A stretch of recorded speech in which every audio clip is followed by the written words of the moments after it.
Rikki-Tikki-Tavi from the Jungle Book by Rudyard Kipling. This is the story of the great war that Rikki-Tikki-Tavi fought single-handed through the bathrooms of the big bungalow in Sagauli cantonment. Dazi, the tailor bird, helped him, and Chuchundra, the muskrat, who never comes out into the middle of the floor but always creeps round by the wall, gave him advice, but Rikki-Tikki did the real fighting. He was a mongoose, rather like a little cat in his fur and his tail, but quite like a weasel in his head and his habits. His eyes and the end of his restless nose were pink.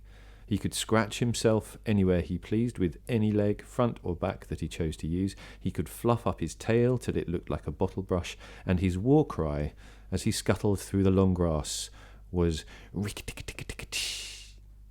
One day, a high summer flood washed him out of the burrow where he lived with his father and mother, and carried him, kicking and clucking, down a roadside ditch. He found a little wisp of grass floating there and clung to it till he lost his senses.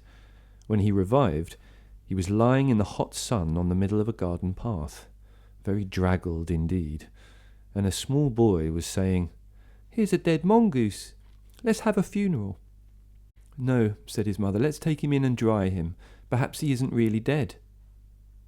They took him into the house, and a big man picked him up between his finger and thumb and said he was not dead, but half choked. So they wrapped him in cotton wool and warmed him, and he opened his eyes and sneezed. "Now," said the big man, he was an Englishman who had just moved into the bungalow, "don't frighten him, and we'll see what he'll do." It is the hardest thing in the world to frighten a mongoose, because he is eaten up from nose to tail with curiosity. The motto of all the mongoose family is, "Run and find out." And Rikki-Tikki was a true mongoose. He looked at the cotton wool, decided that it was not good to eat, ran all around the table, sat up and put his fur in order, scratched himself, and jumped onto the small boy's shoulder. "Don't be frightened, Teddy," said his father. "That's his way of making friends." "Ouch, she's tickling under my chin," said Teddy. Rikki-Tikki looked down between the boy's collar and neck, snuffed at his ear, and climbed down to the floor where he sat, rubbing his nose. "Good gracious," said Teddy's mother, "and that's a wild creature. I suppose he's so tame because we've been kind to him." "All mongooses are like that," said her husband.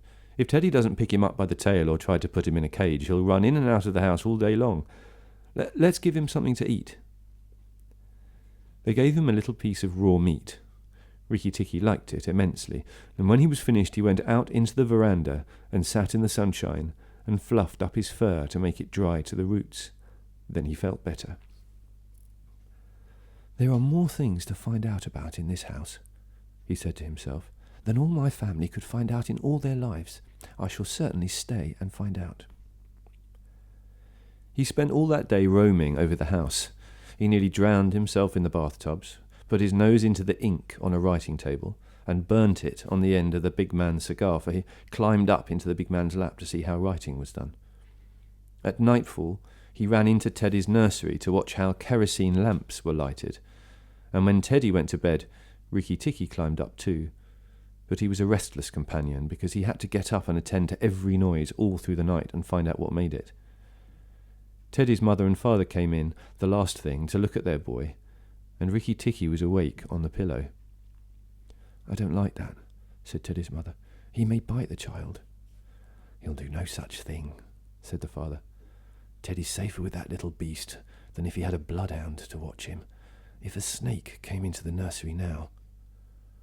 But Teddy's mother wouldn't think of anything so awful. Early in the morning, Rikki-Tikki came to early breakfast in the veranda, riding on Teddy's shoulder, and they gave him banana and some boiled egg, and he sat on all their laps, one after the other, because every well-brought-up mongoose always hopes to be a house mongoose some day and have rooms to run about in. And Rikki-Tikki's mother, she used to live in the general's house at Sagauli, had carefully told Rikki what to do if he ever came across white men. Then Rikki-Tikki went out into the garden to see what was to be seen. It was a large garden, only half cultivated, with big bushes as big as summer houses of Marshall Neal roses, lime and orange trees, clumps of bamboos and thickets of high grass. Rikki-Tikki licks his lips. "This is a splendid hunting ground," he said, and his tail grew bottle-brushy at the thought of it, and he scuttled up and down the garden, snuffing here and there, till he heard very sorrowful voices in a thorn bush. It was Darzee, the tailor bird, and his wife. They had made a beautiful nest by pulling 2 big leaves together and stitching them up the edges with fibres, and had filled the hollow with cotton and downy fluff. The nest swayed to and fro as they sat on the rim and cried. "What's the matter?" asked Rikki-Tikki. "We are very miserable," said Darzee. "One of our babies fell out of the nest yesterday, and Nag ate him." Said Rikki-Tikki. "That is very sad. But I'm a stranger here. Who is Nag?" Darzee and his wife only cowered down in the nest without answering, for from the thick grass at the foot of the bush there came a low hiss, a horrid cold sound that made Rikki-Tikki jump back 2 clear feet. Then, inch by inch out of the grass, rose up the head and spread hood of Nag, the big black cobra, and he was 5 feet long from tongue to tail. When he had lifted 1/3 of himself clear of the ground, he stayed balancing to and fro, exactly as a dandelion tuft balances in the wind, and he looked at Rikki-Tikki with the wicked snake's eyes that never change their expression, whatever the snake may be thinking of. "Who is Nag?" said he. "I am Nag. The great god Brahm put his mark upon all our people when the first cobra spread his hood to keep the sun off Brahm as he slept. Look, and be afraid." He spread out his hood more than ever, and Rikki-Tikki saw the spectacle mark on the back of it that looked exactly like the eye part of a hook-and-eye fastening. He was afraid for the minute. But it is impossible for a mongoose to stay frightened for any length of time, and though Rikki-Tikki had never met a live cobra before, his mother had fed him on dead ones, and he knew that all a grown mongoose's business in life was to fight and eat snakes. Nag knew that too, and at the bottom of his cold heart he was afraid. "Well," said Rikki-Tikki, and his tail began to fluff up again, "marks or no marks, do you think it's right for you to eat fledglings out of a nest?" Nag was thinking to himself, and watching the least little movement in the grass behind Rikki-Tikki. He knew that mongooses in the garden meant death sooner or later for him and his family, but he wanted to get Rikki-Tikki off his guard, so he dropped his head a little and put it on one side. "Let us talk," he said. "You eat eggs. Why should not I eat birds?" "Behind you! Look behind you!" sang Darzee.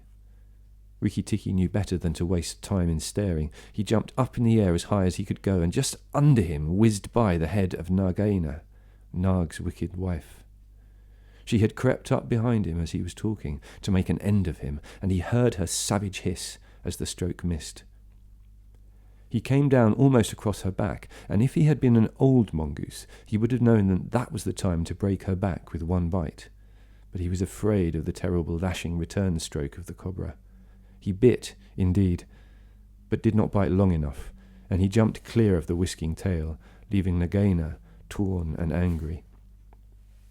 "Wicked, wicked Darzee," said Nag, lashing up as high as he could reach towards the nest in the thorn bush, but Darzee had built it out of reach of snakes, and it only swayed to and fro.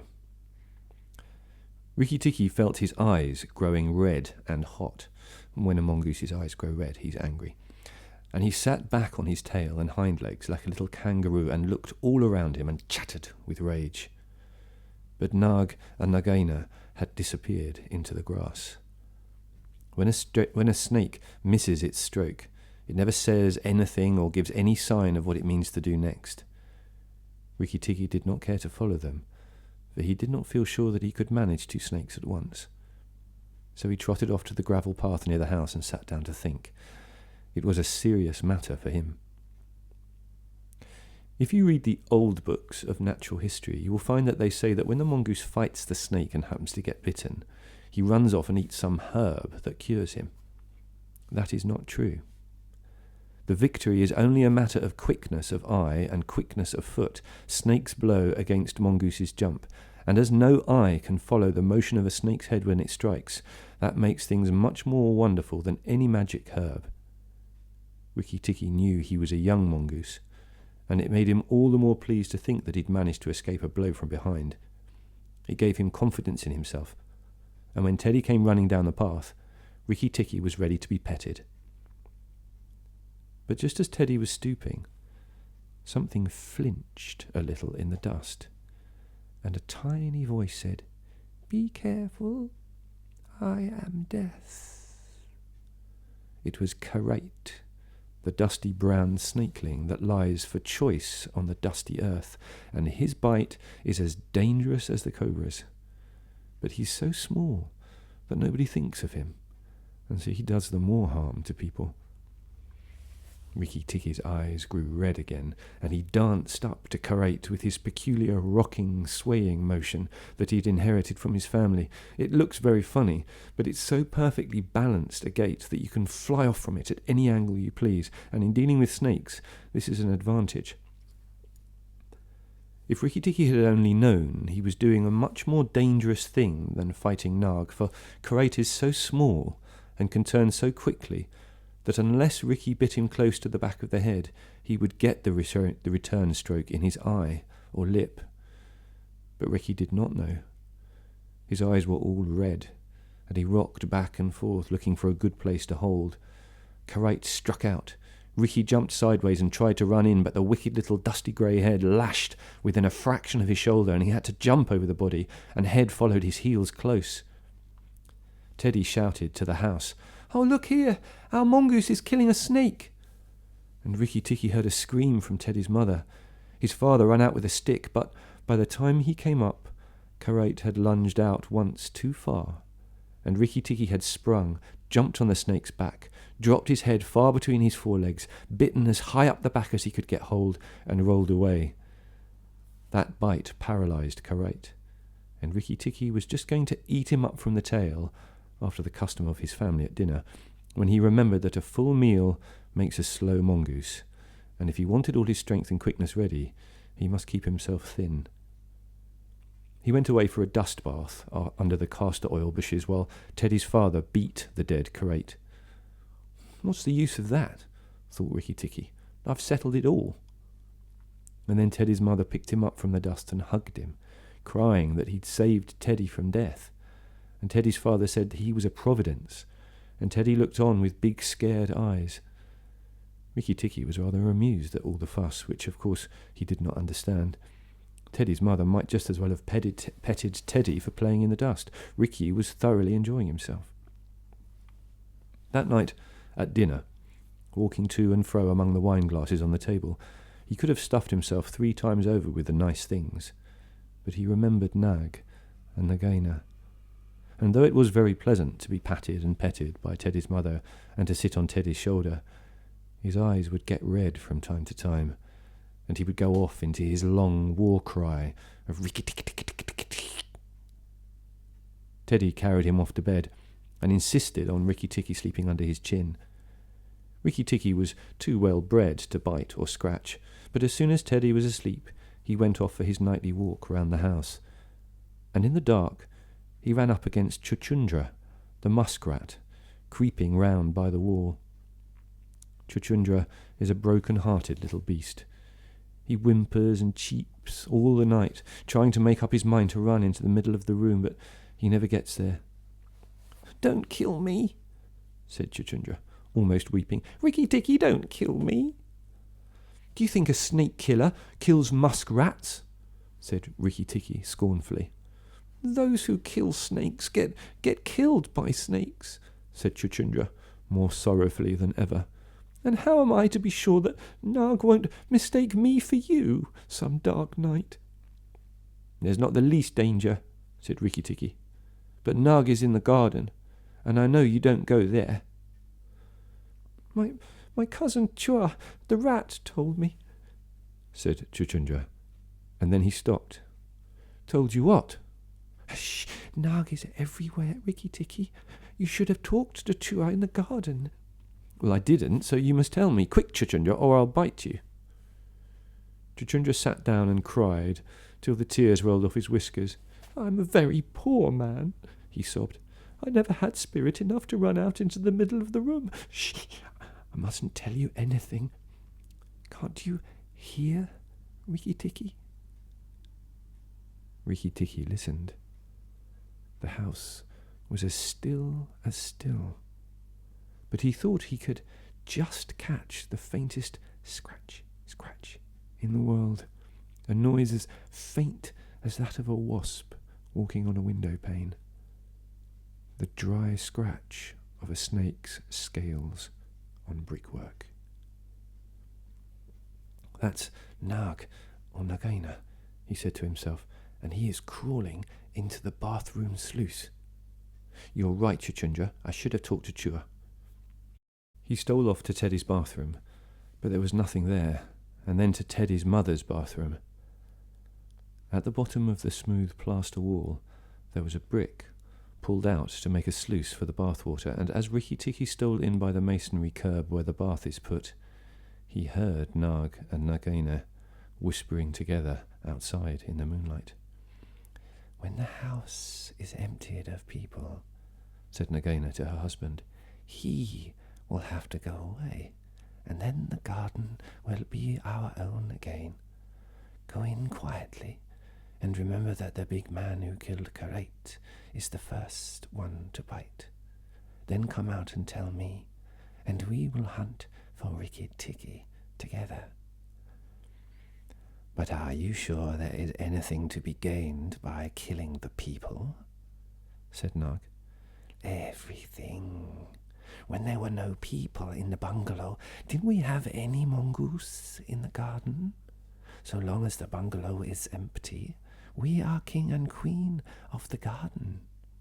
And remember that as soon as our eggs in the melon bed hatch, as they may tomorrow, our children will need room and quiet." "I had not thought of that," said Nag. "I will go, but there is no need that we should hunt for Rikki-Tikki afterwards. I will kill the big man and his wife and the child if I can, and come away quietly. Then the bungalow will be empty, and Rikki-Tikki will go." Rikki-Tikki tingled all over with rage and hatred at this, and then Nag's head came through the sluice, and his 5 feet of cold body followed it. Angry as he was, Rikki-Tikki was very frightened as he saw the size of the big cobra. Nag coiled himself up, raised his head, and looked into the bathroom in the dark, and Rikki could see his eyes glitter.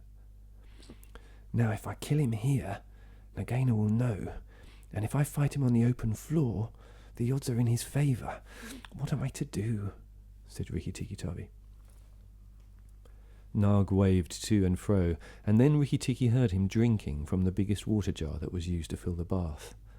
"That is good," said the snake. "Now when Karate was killed, the big man had a stick. He may have that stick still, but when he comes in to bathe in the morning, he will not have a stick. I shall wait here till he comes. Nagaina, do you hear me? I shall wait here in the cool till daytime." There was no answer from outside, so Rikki-Tikki knew Nagaina had gone away.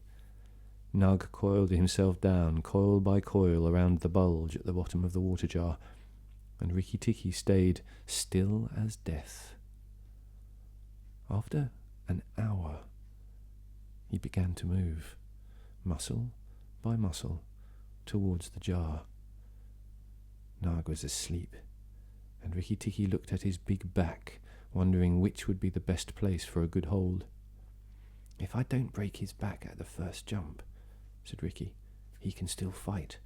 And if he fights, oh, Rikki." He looked at the thickness of the neck below the hood, but that was too much for him, and a bite near the tail would only make Nag savage. "It must be the head," he said at last. "The head above the hood, and when I am once there, I must not let go." Then he jumped. The head was lying a little clear of the water jar under the curve of it, and as his teeth met, Rikki braced his back against the bulge of the red earthenware to hold down the head. This gave him just 1 second's purchase, and he made the most of it. Then he was battered to and fro as a rat is shaken by a dog, to and fro on the floor, up and down and round in great circles, but his eyes were red, and he held on as the body cart-whipped over the floor, upsetting the tin dipper and the soap dish and the flesh brush, and banged against the tin side of the bath. As he held, he closed his jaws tighter and tighter, for he made sure he would be banged to death, and for the honour of his family, he preferred to be found with his teeth locked. He was dizzy, aching, and felt shaken to pieces when something went off like a thunderclap just behind him. A hot wind knocked him senseless, and red fire singed his fur. The big man had been wakened by the noise, and had fired both barrels of a shotgun into Nag just behind the hood. Rikki-Tikki held on with his eyes shut, for now he was quite sure he was dead.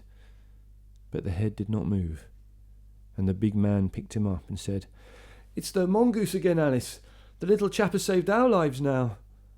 Then Teddy's mother came in with a very white face and saw what was left of Nag, and Rikki-Tikki dragged himself to Teddy's bedroom and spent half the rest of the night shaking himself tenderly to find out whether he really was broken into 40 pieces as he fancied. When morning came, he was very stiff, but well pleased with his doings. "Now I have Nagaina to settle with, and she'll be worse than 5 nags, and there's no knowing when the eggs she spoke of will hatch. Oh, goodness, I must go and see Darzee," he said. Without waiting for breakfast, Rikki-Tikki ran to the thorn bush where Darzee was singing a song of triumph at the top of his voice. The news of Nark's death was all over the garden, for the sweeper had thrown the body on the rubbish heap. "Oh, you stupid tuft of feathers," said Rikki-Tikki angrily. "Is this a time to sing?" "Nag is dead, is dead, is dead," sang Darzee. "The valiant Rikki-Tikki caught him by the head and held fast. The big man brought the bang stick, and Nag fell into pieces. He will never eat my babies again." "All that's true enough, but where's Nagaina?" said Rikki-Tikki, looking carefully around him.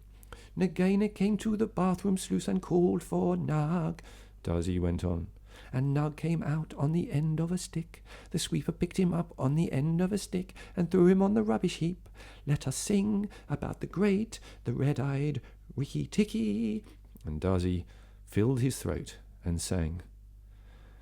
"If I could get up to your nest, I'd roll all your babies out," said Rikki-Tikki. "You don't know when to do the right thing at the right time. You're safe enough in your nest there, but it's war for me down here. Stop singing a minute, Darzee." "For the great, the beautiful Rikki-Tikki's sake, I will stop," said Darzee. "What is it, O killer of the terrible Nag?"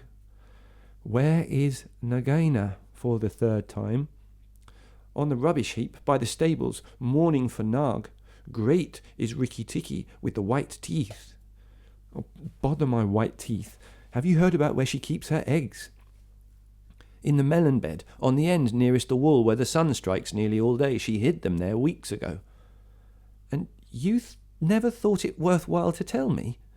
The end nearest the wall, you said?" "Rikki-Tikki, you are not going to eat her eggs." "Well, not exactly, no, Darzee. If you have a grain of sense, you will fly off to the stables and pretend that your wing is broken and let Nagaina chase you away to this bush. I must get to the melon bed, and if I went there now, she'd see me." Darzee was a feather-brained little fellow who could never hold more than one idea at a time in his head, and just because he knew that Nagaina's children were born in eggs like his own, he didn't think at first that it was fair to kill them. But his wife was a sensible bird, and she knew that cobra's eggs meant young cobras later on, so she flew off from the nest and left Darzee to keep the babies warm, and continue his song about the death of Nag. Darzee was very like a man in some ways. She fluttered in front of Nagaina by the rubbish heap and cried out, "Oh, my wing is broken! The boy in the house threw a stone at me and broke it." Then she fluttered more desperately than ever. Nagaina lifted up her head and hissed, "You warned Rikki-Tikki that I would have killed him. Indeed and truly, you've chosen a bad place to be lame in." And she moved towards Darzee's wife, slipping along over the dust. "The boy broke it with a stone," shrieked Darzee's wife. "Well, it may be some consolation to you that when you're dead to know that I shall settle accounts with the boy. My husband lies on the rubbish heap this morning, but before the night the boy in the house will lie very still. What is the use of running away? I am sure to catch you, little fool.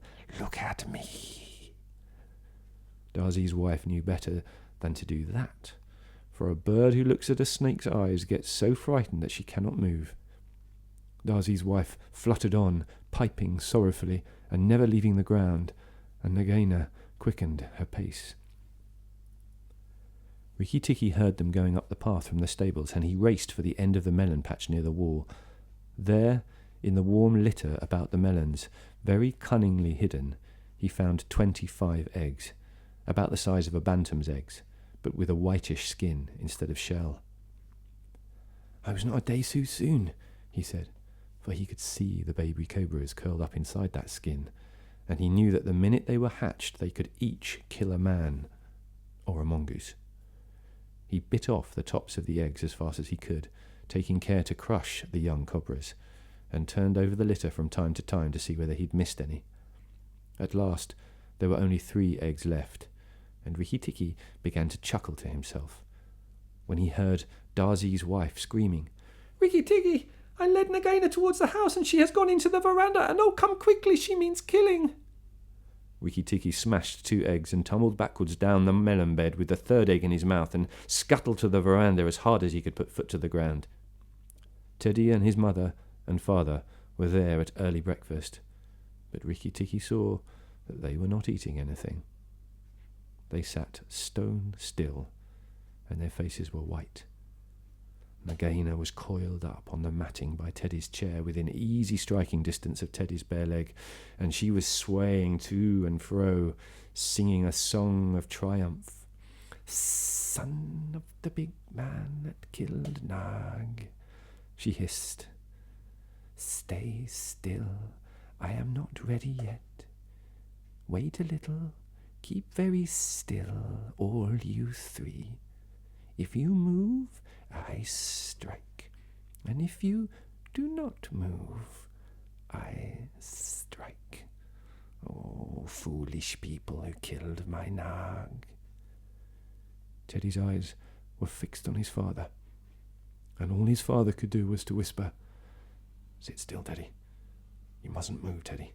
Keep still." Then Rikki-Tikki came up and cried, "Turn around, Nagaina! Turn and fight!" "All in good time," said she, without moving her eyes. "I will settle my account with you presently. Look at your friends, Rikki-Tikki. They are still and white. They are afraid. They dare not move. And if you come a step nearer, I strike." "Look at your eggs," said Rikki-Tikki, "in the melon bed near the wall. Go and look, Nagaina." The big snake turned half round and saw the egg on the veranda. "Give it to me," she said. Rikki-Tikki put his paws one on each side of the egg, and his eyes were blood red. "What price for a snake's egg, for a young cobra, for a young king cobra, for the last, the very last of the brood? The ants are eating all the others down by the melon bed." Nagaina spun clear round, forgetting everything for the sake of the one egg, and Rikki-Tikki saw Teddy's father shoot out a big hand, catch Teddy by the shoulder, and drag him across the little table with the teacups, safe and out of reach of Nagaina. Tricked, tricked, tricked, tricked, chuckled Rikki-Tikki. The boy is safe, and it was I that caught Nug by the hood last night in the bathroom. And then he began to jump up and down, all 4 feet together, his head close to the floor. He threw me to and fro, but he could not shake me off. He was dead long before the big man blew him in two. I did it. Rikki-Tikki-Tikki, come on then, Nagaina, come and fight with me. You shall not be a widow long. Nagaina saw that she had lost her chance of killing Teddy, and the egg lay between Rikki-Tikki's paws. Give me the egg, Rikki-Tikki. Give me the last of my eggs, and I will go away and never come back, she said, lowering her hood. Yes, you will go away, and you will never come back, for you will go to the rubbish heap with Nug. Fight, widow! The big man has gone for his gun. Fight! Rikki-Tikki was bounding all around Nagaina, keeping just out of reach of her stroke, his little eyes like hot coals. Nagaina gathered herself together and flung out at him. Rikki-Tikki jumped up and backwards. Again and again she struck, and each time her head came with a whack on the matting of the veranda, and she gathered herself together like a watch spring. Then Rikki-Tikki danced in a circle to get behind her, and Nagaina spun round to keep her head to his head, so that the rustle of her tail on the matting sounded like dry leaves blown along by the wind. He had forgotten the egg. It still lay on the veranda, and Nagaina came nearer and nearer to it, till at last, while Rikki-Tikki was drawing breath, she caught it in her mouth, turned to the veranda steps, and flew like an arrow down the path, with Rikki-Tikki behind her. When the cobra runs for her life, she goes like a whiplash flicked across a horse's neck. Rikki-Tikki knew that he must catch her, or all the trouble would begin again. She headed straight for the long grass by the thorn bush, and as he was running, Rikki-Tikki heard Darzee still singing his foolish little song of triumph. But Darzee's wife was wiser. She flew off her nest as Nagaina came along and flapped her wings about Nagaina's head. If Darzee had helped, they might have turned her, but Nagaina only lowered her hood and went on. Still, the instant's delay brought Rikki-Tikki up to her, and as she plunged into the rat hole where she and Nug used to live, his little white teeth were clenched on her tail, and he went down with her. And very few mongooses, however wise and old they may be, care to follow a cobra into its hole. It was dark in the hole, and Rikki-Tikki never knew when it might open out and give Nagaina room to turn and strike at him. He held on savagely and struck out his feet to act as brakes on the dark slope of the hot, moist earth. Then the grass by the mouth of the hole stopped waving, and Darzee said, "It's all over with Rikki-Tikki. We must sing his death song. Valiant Rikki-Tikki is dead, for Nagaina will surely kill him underground." So he sang a very mournful song that he made up on the spur of the minute, and just as he got to the most touching part, the grass quivered again, and Rikki-Tikki, covered with dirt, dragged himself out of the hole, leg by leg, licking his whiskers. Darzee stopped with a little shout. Rikki-Tikki shook some dust out of his fur and sneezed. "It's all over," he said. "The widow will never come out again." And the red ants that lived between the grass stems heard him, and began to troop down one after another to see if he'd spoken the truth. Rikki-Tikki curled himself up on the grass and slept where he was, slept and slept till it was late in the afternoon, for he had done a hard day's work. "Now," he said, when he awoke, "I will go back to the house. Tell the coppersmith Darzee, and he will tell the garden that Nagaina is dead." The coppersmith is a bird who makes a noise exactly like the beating of a little hammer on a copper pot, and the reason he is always making it is because he is the town crier to every Indian garden, and tells all the news to everybody who cares to listen. As Rikki-Tikki went up the path, he heard his attention notes, like a tiny dinner gong, and then the steady ding-dong-tock. "Nug is dead! Dong! Nagaina is dead! Ding-dong-tock!" That set all the birds in the garden singing, and the frogs croaking, for Nug and Nagaina used to eat frogs as well as little birds. When Rikki got to the house, Teddy and Teddy's mother, she still looked very white, for she had been fainting, and Teddy's father came out and almost cried over him. And that night he ate all that was given him till he could eat no more, and went to bed on Teddy's shoulder, where Teddy's mother saw him when she came in to look late that night. "He saved our lives and Teddy's life," she said to her husband. "Just think, he saved all our lives." Rikki-Tikki woke up with a jump, for all the mongooses are light sleepers. "Oh, it's you," said he. "What are you bothering for? All the cobras are dead, and if they weren't, I'm here." Rikki-Tikki had a right to be proud of himself, but he did not grow too proud, and he kept that garden as a mongoose should keep it, with tooth and jump and spring and bite, till never a cobra dared show its head inside the walls.